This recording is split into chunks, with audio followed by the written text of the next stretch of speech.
আসসালামু আলাইকুম গাইস, আশা করি আপনারা সবাই ভালো আছেন। আমার পাশে যে বৃদ্ধ মানুষটিকে দেখতে পাচ্ছেন উনিই কিন্তু আমার দাদা। সেই ছোট্টকাল থেকে আমার দাদাকে দেখে আসতেছি।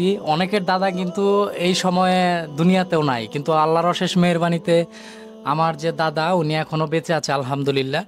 কিন্তু উনি এখন খুব একটা হাঁটতে পারে না। আগে মোটামুটি হাঁটতে পারতো, কিন্তু একদিন বৃষ্টির সময় মসজিদে যাওয়ার সময় আমার দাদা আর কি কাদার মধ্যে পিছলা পড়ে গেছে। হ্যাঁ, হ্যাঁ। ওই পিছলা পইরা যাওয়ার কারণে আমার দাদা তখন থেকে আর কি হাঁটতে পারে না। তো যাই হোক, আল্লাহ তালা যেটা করে ভালোর জন্যই করে। আল্লাহর কাছে লাখো কোটি শুক্রিয়া, আমার দাদা দাদি দুজনই বেঁচে আছে। তবে দাদা একটু একটু অসুস্থ আর কি, ওই যে এখানে কুঠুরির মধ্যে আর কি আহ, হাড় মচকা গেছিল আর কি, ভাঙ্গা গেছিল। আচ্ছা দাদা, তোমার বয়স আনুমানিক কত বছর হবো? মনে নাই তো, মানে 90 নার কাছাকাছি গেছে। 90-এর মতন হবে আর কি বয়স। আচ্ছা দাদা, তুমি কি মুক্তিযুদ্ধ দেখছিলে? হ্যাঁ, মুক্তিযুদ্ধ দেখছি। মুক্তিযুদ্ধ করো নাই? মুক্তিযুদ্ধ যাই নাই, তবে নগে থাকছে। আচ্ছা, যোদ্ধাদের সাথে ছিলে আর কি, যুদ্ধ করতে পারো নাই। আচ্ছা যাই হোক, আমার দাদার জন্য সবাই দোয়া করবেন। আমার দাদাকে যেন আল্লাহ তাআলা আরো বেশি দিন বাঁচায় রাখে। অনেকের দাদা দাদি আরো অনেক আগেই দুনিয়া ছেড়ে চলে গেছে। আল্লাহর অশেষ মেহেরবানিতে আমার দাদা দাদি দুজনই বেঁচে আছে। তবে খুব কষ্ট হয় যে দেখতে দেখতে দাদা দাদিও বৃদ্ধ হয়ে গেছে।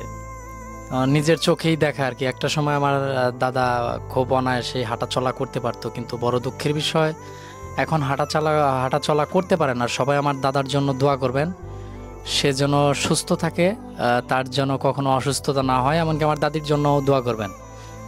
তো এই যে এই দাদার মতনই একদিন আমাদেরকেও বৃদ্ধ হতে হবে, এই বয়সটা আমাদেরকেও পার করতে হবে, তাই না দাদা? হ্যাঁ, হ্যাঁ। এই বয়সে তো পার করলো আল্লাহ। মানে আল্লাহ কি করবো, আল্লাহ বলা যায়।